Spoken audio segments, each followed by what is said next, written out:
जी आप राज करो।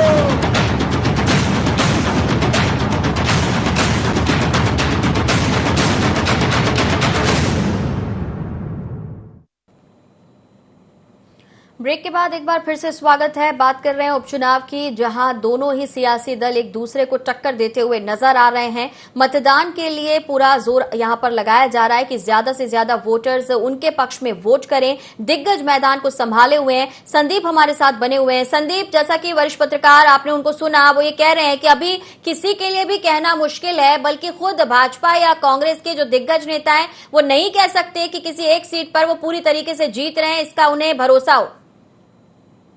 जिस तरह से सियासी समीकरण बैठ रहे हैं और जो सभी जगहों से जो बातें निकल करके सामने आ रही हैं, तो अभी किसी का भी और किसी भी पार्टी को ये नहीं कहा जा सकता कि कौन सी पार्टी यहाँ पर मैदान में जीत हासिल करने जा रही है। भाजपा की बात करें तो भाजपा भी मजबूत नजर आ रही है, कांग्रेस पार्टी भी मजबूत नजर आ रही है।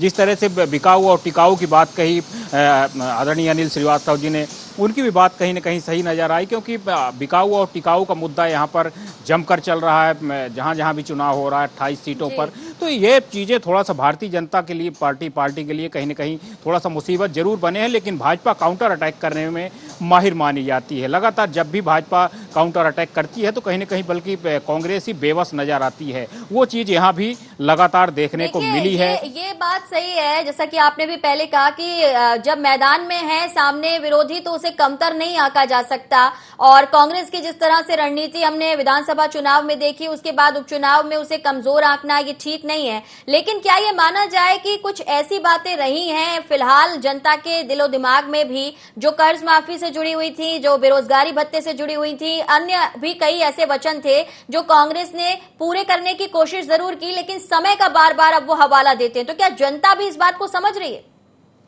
बिल्कुल, देखिए यहाँ पर कांग्रेस पार्टी के अगर हम बात करें तो ये कहीं ना कहीं कांग्रेस की दुखती रग बन चुका है। कांग्रेस पार्टी ने ऋण माफी की बात कही थी, ऋण माफी तो हुई, लेकिन जिस तरह से 100% की बात कही हुई थी वो 100% नहीं हो पाई।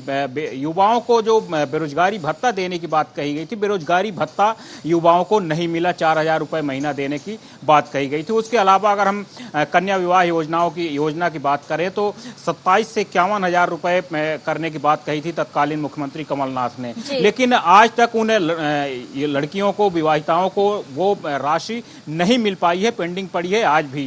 तो आखिर लगातार अगर हम बात करें तो वो सरकार कहीं ना कहीं केंद्र सरकार का ठीकरा फोड़ती रही, राशि ना होने की बात करती रही। लेकिन अगर हम उसके तत्काल बाद जिस तरह से मुख्यमंत्री शिवराज सिंह चौहान ने प्रभार लिया और ताबड़तोड़ उन्होंने फैसले किए, लगातार नई नई योजनाएं फिर से शुरू की, लोगों को उन योजनाओं का कहीं ना कहीं फायदा मिला। तो यही दोनों पार्टियों में थोड़ा सा डिफरेंस दिख रहा है। दोनों तरफ से संदीप योजना को गिनाने का काम किया जा रहा है। भाजपा अच्छे काम जो है वो 15 सालों से गिनाती है और अभी हालिया 6 महीने का भी जो पूरा रिपोर्ट कार्ड है वो भी जनता के बीच रखती है। ऐसे में कांग्रेस भी अपने 11 महीने की बात करती है। उनका कहना है कि कुछ समय काम करने के लिए नहीं मिल सका। तो क्या आपको लग रहा है कि ये जो नए तरीके से अब जनता के बीच में रिपोर्ट कार्ड पेश हो रहा है, कभी 15 साल बनाम 15 महीने है, कभी 15 महीने बनाम 6 महीने है, जनता भी देख रही है ना, वो किस आधार पर तौलेगी? बिल्कुल, ये आपने सही कहा है। जनता भी आकलन कर रही। जनता आजकल सोची समझी सब चीज़ें सोच समझ करके करती है, क्योंकि मैक्सिमम अब लोग पढ़े लिखे हो चुके हैं, चाहे महिलाएं हों या पुरुष हों, सभी पढ़े लिखे लोग हो चुके हैं। न्यूज़ चैनल देखते हैं, अखबार पढ़ते हैं और सब चीज़ों का कैलकुलेट करके आखिरी में जा करके फैसला करते हैं। सही मायने में अगर कहा जाए तो 2 तारीख की रात को ही ये सारे फैसले होंगे और जब बटन दबेगी तभी फैसले होंगे, क्योंकि अभी लोग सिर्फ कहीं ना कहीं तैर रहे हैं। अभी दोनों पार्टियों को, अन्य पार्टियों को खंगाल रहे हैं, इन उम्मीदवारों को देख रहे हैं, इनके वादों को देख रहे हैं। तो इन सब चीजों में कहीं ना कहीं कैलकुलेट करने के बाद ही वो आखिरी में जो है वो जनता कर रही है। हमारे साथ बीजेपी नेता चेतन जी जुड़ गए। चेतन जी, स्वागत है आपका। आखिरी दौर में पूरा जोर लगाया जा रहा है, जोर आजमाइश है कि सभी सीटों पर जीत हो, लेकिन कांग्रेस भी बराबरी से टक्कर दे रही है और निर्दलीय और अन्य दल भी आपके सामने। ऐसे में आप खुद को कितना मजबूत देख पा रहे हैं? देखिए, चुनाव का महासंग्राम है और निश्चित रूप से सेनाएं दोनों तरफ से डटी हुई हैं। सेना वो है जो मध्य प्रदेश की, पूरी मध्य प्रदेश की इकाई के साथ लड़ रही है, उसका नाम भारतीय जनता पार्टी है। एक सेना वो है कांग्रेस जो सारे देश को लेकर के चुनाव लड़ रही है, तो अंतर तो है। जिनको अपने प्रदेश के कार्यकर्ताओं पर, प्रदेश के लोगों पर, प्रदेश के नेताओं पर भरोसा नहीं, वो बाहर से इंपोर्ट करके ला रहे हैं और ऐसे नेता लेकर के आ रहे हैं नाजनीन जी कि जिनका दल कहीं है वो दिल कहीं है। बड़ा ताज्जुब होता है मुझे कि इस प्रकार के नेताओं की भी जरूरत आखिर कांग्रेस को क्यों पड़ गई। निश्चित रूप से चुनाव का अंतिम पड़ाव है, सारे राजनीतिक दल अपनी अपनी ताकत झोंक रहे हैं, लेकिन भारतीय जनता पार्टी के बारे में मैं पहले भी कहता था, आज फिर से बहुत साफ कहना चाहूंगा, हमारा संगठन सतत जब चाहे तब इस प्रक्रिया में हमेशा चलता है कि कभी भी हमको चुनाव के बिगुल बजे और उस युद्ध के मैदान में आप भेज दीजिए, भारतीय जनता पार्टी का वर्कर, भारतीय जनता पार्टी का बूथ पर बैठने वाला कार्यकर्ता और नेता ये सदैव चुनाव के ही मोड में रहते, इसलिए हमारे लिए कोई नई बात नहीं है। जो कुछ हो रहा है ये हमारे लिए एक रेगुलर चीज है, आज यहाँ तो कल वहाँ तो परसों वहाँ। ये कहा जा रहा है मध्य प्रदेश के चुनाव के संदर्भ में कि बिकाऊ वर्सेस टिकाऊ का जो नारा बुलंद कर रही है कांग्रेस, जिस तरीके से जनता के बीच इस मुद्दे को ले जा रही है, ये थोड़ा सा आपके प्रत्याशियों के लिए जवाब देने में इसमें मुश्किल आ रही है, क्या कहेंगे इस पर? देखिए नाजनीन जी, बहुत साफ है, मीडिया को कांग्रेस को बधाई देना चाहिए और मीडिया की चरण वंदना करना चाहिए, ऐसा मेरा मानना है। क्योंकि अगर आज कांग्रेस जिंदा है तो केवल मीडिया के कारण है, जिस मीडिया को लगातार कांग्रेस कोसती रही है, जिस मीडिया को अभी भी इनके नेता, आप देखिए सोशल मीडिया पे मैंने इनके कई नेताओं का वर्जन देखा है, वो कह रहे हैं मीडिया के लोग बिके हुए हैं।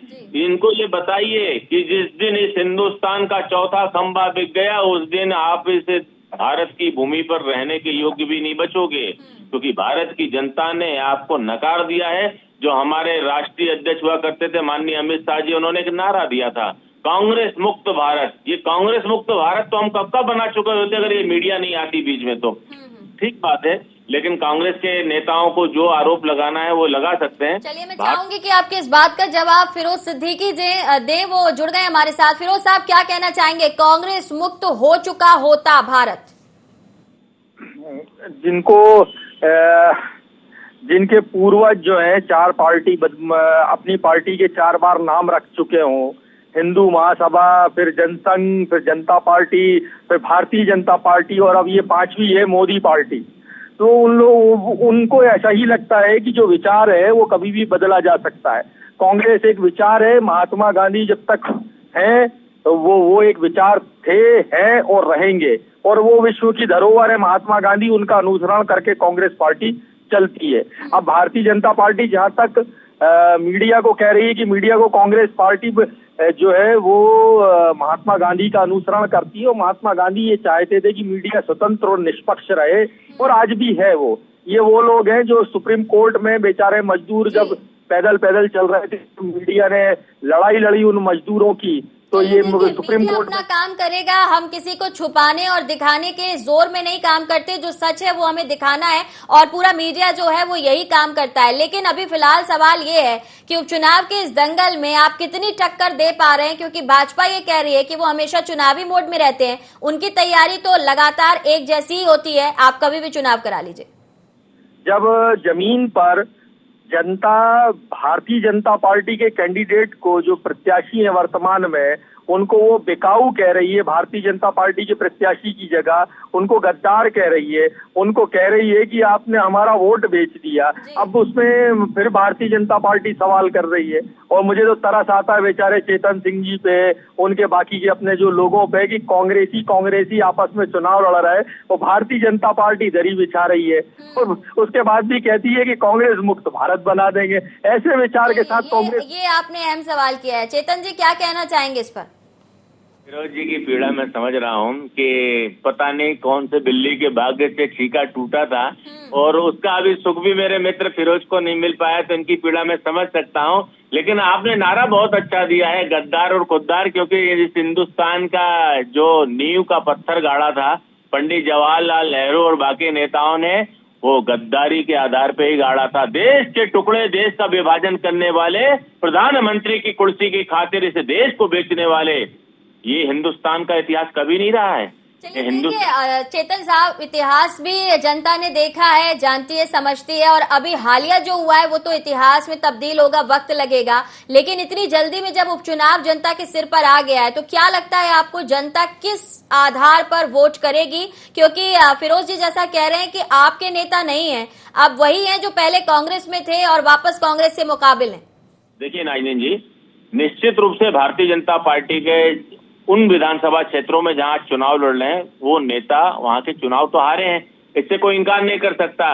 लेकिन इस लोकतंत्र के प्रहरी के रूप में जिन विधायकों ने मध्य प्रदेश को बिकने से बचाया, मिस्टर 15% कलंकनाथ के कलंक से इस मध्य प्रदेश को बचाया, क्या ऐसे नौजवान साथी को, ऐसे लोकतंत्र के योद्धा को हमको अवसर नहीं देना चाहिए?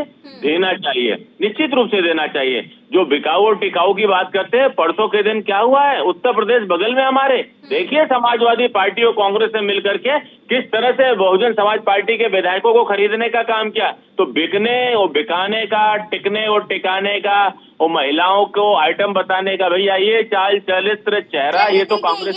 ये अब आप इस बहस को छेड़ेंगे तो फिर कुछ आपके नेताओं के बयान भी सामने आएंगे, लेकिन फिलहाल हम इसी पर रहते हैं। उपचुनाव को लेकर फिरोज साहब क्या लगता है, कांग्रेस पूरा जोर लगा रही है, बाकी जो निर्दलीय हैं, सपा बसपा के हैं, वो भी मैदान में है प्रत्याशी, और ये कह रहे हैं कि हमें भी मौका मिल सकता है क्योंकि कांग्रेस के वादे भी झूठे निकले और भाजपा ने भी बहुत विकास नहीं किया। कैसे देखते हैं? सवाल ये है कि जो लोकतंत्र का प्रहरी जिनको बताया जा रहा है, जो प्रहरी होते हैं, योद्धा होते हैं, वो डरते छुपते नहीं, सीना चौड़ा करके सामने रहते हैं। वो तो चोरों जैसे छुपे थे वहाँ बेंगलोर में, और जब सारा काम तमाम हो गया, जब सरकार बन गई तो वो उनको बाकायदा इज्जत के साथ फ्लाइट में ले आया गया भोपाल। तो वो लोकतंत्र के प्रहरी नहीं है, वो सारे के सारे बिकाऊ हुए और आपने खरीदा है भारतीय जनता पार्टी ने उनको, किसी को 35 करोड़ में, किसी को 50 करोड़ में।